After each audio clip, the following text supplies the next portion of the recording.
चलिए अभी बात करते हैं अगली कठिनाई पर। आपने देखा होगा कि कई बार कई लोग, शायद आप भी, कई अननोन लोगों के सामने बात करने से कतराते हैं, डरते हैं। कई बार सामने जाने से, उनके सामने जाकर बोलने से भी डरते हैं। किस चीज का डर है? यहां पे डर नहीं होना चाहिए, फिर भी वो लगता है। इस डर को कहते हैं फियर ऑफ अननोन। जो जानते ही नहीं है, जो बात एग्जिस्टेंस में भी नहीं है या कहीं पे भी खतरा नहीं है, फिर भी वो खतरा मानकर, इसे कहते हैं फियर ऑफ अननोन। ये जो फियर ऑफ अननोन है, ये कई लोगों को होता है, लेकिन ये निकाला जा सकता है, बड़ी आसानी से निकाला जा सकता है।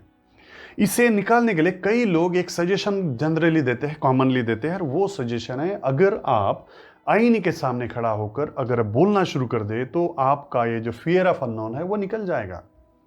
तो कर सकते हैं, आप कोशिश कीजिए, ये ऐसा करके भी देखिए, क्या अगर कम होता है तो। लेकिन आपको दिखेगा कि ऐसा करने से कोई खास फर्क नहीं पड़ेगा। भले ही थोड़ा बहुत फायदा तो जरूर होता है, लेकिन इससे कोई खास फर्क नहीं पड़ेगा, आपका फियर ऑफ अननोन फिर भी रह जाएगा।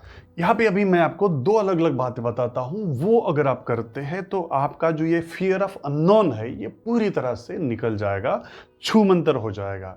सबसे पहली बात आपको अगर कुछ करनी है तो वो ये है कि घर के ऐसी जगह पर जाइए जहां से आपको बाहरी जो लोग हैं वो बड़ी आसानी से दिखते हैं।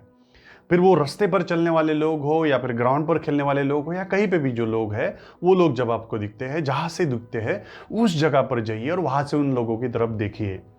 उसके बाद ऐसा मान लीजिए कि ये सभी लोग आपके ऑडियंस है और वहीं से, आपके घर से, उसी जगह से उनके साथ बात करना शुरू कर दीजिए। मान लीजिए कि वो ऑडियंस है और आप उनको कुछ तो भी बता रहे हो, सब कुछ अंग्रेजी में उनको बताना शुरू कर दे।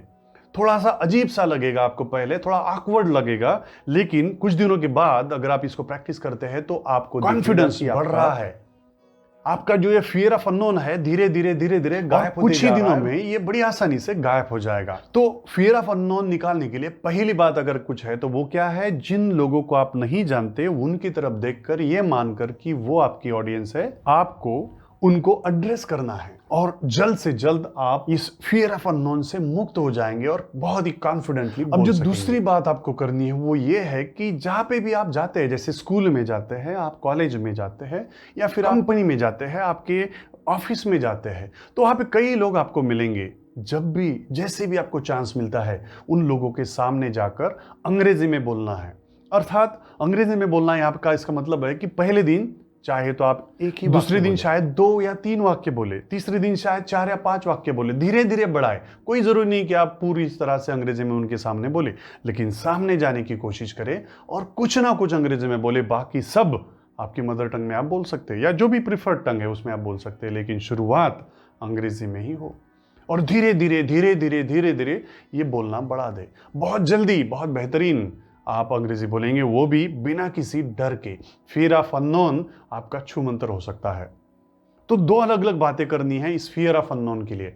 पहली, आपको अपने ही घर के इस जगह पर जाकर बाकी सब लोगों को एड्रेस करना है, उनकी तरफ बोल देखकर उनको कुछ चीजें बतानी है। मान लीजिए कि आप अपने घर के दरवाजे के बारे में इंफॉर्मेशन बता रहे या घर की अलग अलग चीजों के बारे में उनको बता रहे, लेकिन वहीं पे खड़े रहकर पूरा अंग्रेजी में उनको सब कुछ बताना है। ये पहली बात। और दूसरी बात, जहां पे भी आप डेली जाते हैं, स्कूल हो, कॉलेज हो या आपका ऑफिस हो या आपका डिपार्टमेंट हो, वहां के जो लोग हैं उनके सामने जाकर आपको उनको अंग्रेजी में उनके साथ बात करनी है। लेकिन ये भले ही शुरू में आप 1 वाक्य या 2 वाक्य बोले कुछ दिनों के लिए, फिर धीरे धीरे बहुत जल्द ही आपको बेहतरीन रिजल्ट मिलेंगे। इसलिए इस प्रॉब्लम को मैंने जैसे बताया सॉल्व करें, बहुत जल्दी आप इस प्रॉब्लम से मुक्त हो जाएंगे।